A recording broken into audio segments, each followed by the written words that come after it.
শ্রাবণ মাসের সোমবার আমাদের সবার জন্যই এই দিনটা খুব বেশি স্পেশাল। সকাল সকাল ঘুমটা ভাঙে এই এক চিন্তা নিয়ে যে কখন যে কাজকর্মগুলো সেরে বাবার কাছে আসব, বাবা ভোলেনাথের মাথায় জলটা ঢালতে পারবো।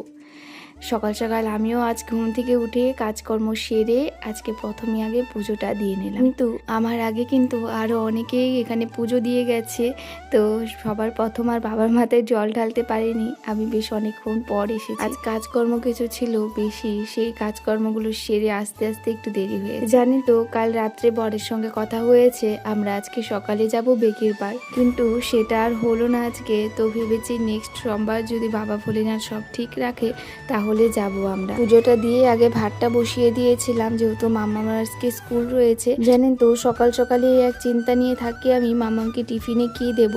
আজকে আর কোনো কিছু না বানাতে ইচ্ছে করছিল, সেই জন্য কয়েকটা মাখানা আর ওই যে অল্প একটু খেজুর দিয়ে দিয়েছিলাম। জানেন তো আমি না মামাকে একদম চেষ্টা করি যে ওকে বাইরের কোনো জিনিস টিফিনে দেব না, আর স্কুল থেকে বলে দিয়েছে বাইরের কোনো জিনিস দিতে না। আর আগে ওকে কখনো কখনো কেক দিয়ে দিতাম, কিন্তু এখন আর একদমই দিই না, ঘরে যেটা থাকে সেটাই ওকে দিয়ে দিই। তো এদিকে মামামু রেডি হয়ে গেছে আর এখন ওকে ভাতটা খাইয়ে দেব।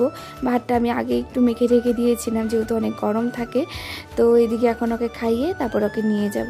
এখন আবার কয়েকদিন থেকে মামাম বায়না করে যে আমারও যেতে হবে, সে এখন আর একা একা যেতে চায় না কয়েকদিন থেকে। তো সেই জন্য এখন আমাকে নিয়ে যেতে হয়, বরমশাই আমার দুজনেরই যেতে হয়।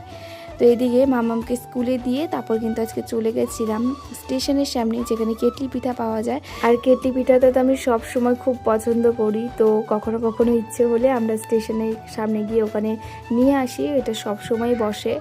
তো কেটলি পিঠা দিয়ে চা খেয়ে তারপর কিন্তু আমি এদিকে রান্নাবান্না বসিয়ে দিয়েছি দুপুরে।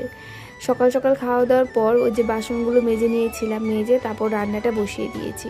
তেমন একটা সময় দেরি করি না, আর কয়েকদিন থেকে না আবারও খুবই গরম দিচ্ছে, সেই জন্য চেষ্টা করি একটু তাড়াতাড়ি করে দুপুরে রান্নাটা বসিয়ে দেওয়ার।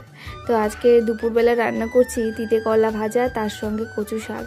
আজ না নিরামিষ রান্না হচ্ছে, যেহেতু সোমবার, আর শ্রাবণ মাসের সোমবার আমরা এখন নিরামিষই খাচ্ছি। আজকে রান্না করব হলো কচু শাক, তার সঙ্গে পটল আলু পনির দিয়ে একটা রসা করব, আর তার সঙ্গে কিন্তু তিতে কলা ভাজাটা। আর একটা নিরামিষের রান্নার দিন যদি এমন রান্না হয় আমার তো খুব ভালোই হয়।